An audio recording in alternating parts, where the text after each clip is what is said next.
예, 이미 지금까지도 정부는 부동산 시장을 활성화하겠다는 취지로 많은 규제 완화 대책을 내놓았습니다. 그런데 이번에 또 대책을 추가한 건데요. 어떤 의미가 있는 건지 경제산업부 윤정식 기자와 좀 알아보겠습니다.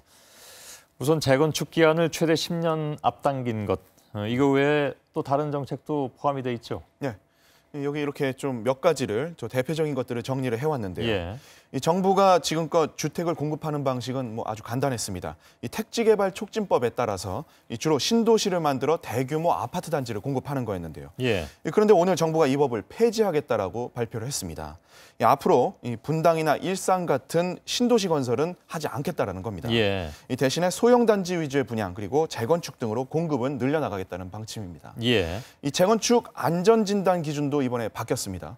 이 낡은 아파트를 재건축할 때 받는 그 안전진단이라는 거가 지금까지는 가장 중요했던 게 이 건물의 안전성이었거든요. 예. 그런데 앞으로는 주거 환경 평가라는 항목이 상당히 중요해집니다. 예. 이 비중이 15%였던 게 최대 40%까지 올라갔는데요. 그런가요? 예. 이 주거 환경 평가라는 게 뭐냐면 최근 사회 문제로도 부각이 됐었죠. 이 층간소음 그리고 또 주차시설 부족 이런 문제들인데 이 문제가 심각하다면은 건물에 큰 문제가 없더라도 예. 재건축이 가능해진다라는 얘기입니다. 그런가요? 예.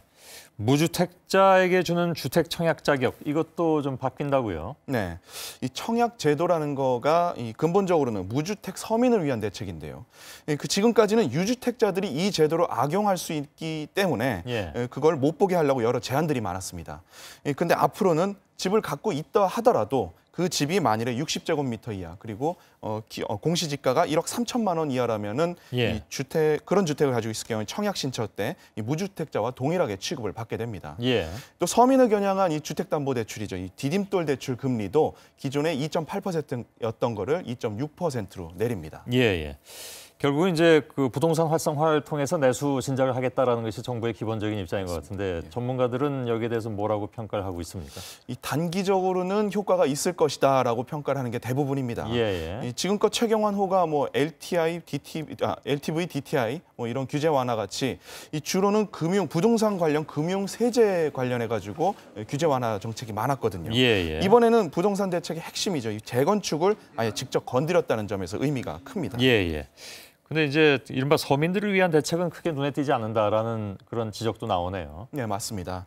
이 기준금리도 얼마 전에 0.25% 내린 마당에 예. 이 디딤돌 대출 금리를 0.2%밖에 내리지 않은 거는 생색내기용 아니냐 이런 비판들도 많이 있고요. 예. 이 청약과 관련해서도 1주택자, 2주택자 모두 큰 불이익 없이 집 살 수 있게 해주겠다. 이게 정책인데 예.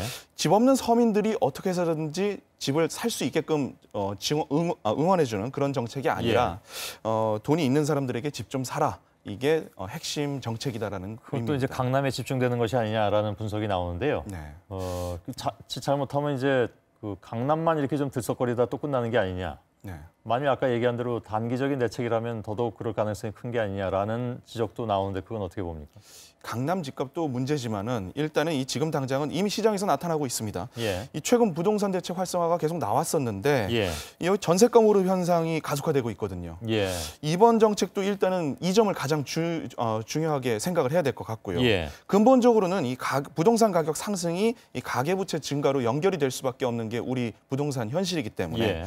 빚내서 집 사는 사람들 이게 또 늘어날 수 있거든요. 예. 앵커 말씀하신 대로 강남 집값만 오르고 끝난다면은 이게 정책에 탄력이 붙지 못한다는 건데 그렇게 된다면 특정 지역 가격 상승 그리고 또 2차 하우스푸어만 많이 양산이 되고 끝날 가능성이 있습니다. 예. 그렇게 되지 않도록 잘 관리를 해나가야 되겠죠. 알겠습니다. 수고했습니다.